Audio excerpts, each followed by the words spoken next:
अस्सलाम वालेकुम नाज़रीन, मैं हूं सलवा स्नैन और आप देख रहे हैं सूर्या न्यूज़ HD।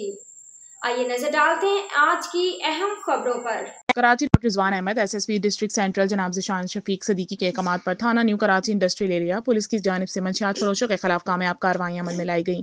पहली कार्रवाई थाना new Karachi industrial area police ने अंदरून रोड नजर दुआ चौक सेक्टर F5 न्यू कराची में कार्रवाई करते हुए कच्ची शराब फरोख्त करने वाले 2 मुलजिमान को गिरफ्तार किया। गिरफ्तार मुलजिमान की शनाख्त दर्ज झैल है। गुलाम मुस्तफ़ा वल्द मुर्तज़ा अली, अब्दुल खनान वल्द शरीफ रिजवान। दोनों मुलजिमान के कब्जे से 8 बोतलों में भरी हुई कच्ची शराब बरामद हुई। दोनों के खिलाफ मुकदमा इल्जाम नंबर 588/25 बजुर्म दफा 3/4 इम्तनाए मंशियात एक्ट दर्ज करके मजीद कार्रवाई जारी है। दूसरी कार्रवाई थाना new Karachi industrial area police ने सबा चौरंगी दरमियानी footpath sector B6 new Karachi में कार्रवाई करते हुए भंग फरोख्त करने वाले एक मुलजिम को गिरफ्तार किया।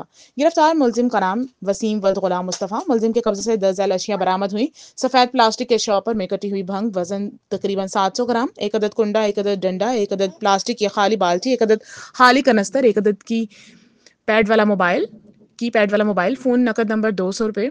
मुलजिम के खिलाफ मुकदमा इल्जाम नंबर 579/25 बजुर्म दफा AI 9 नारकोटिक्स एक्ट के तहत दर्ज करके मजीद तफ्तीश जारी है।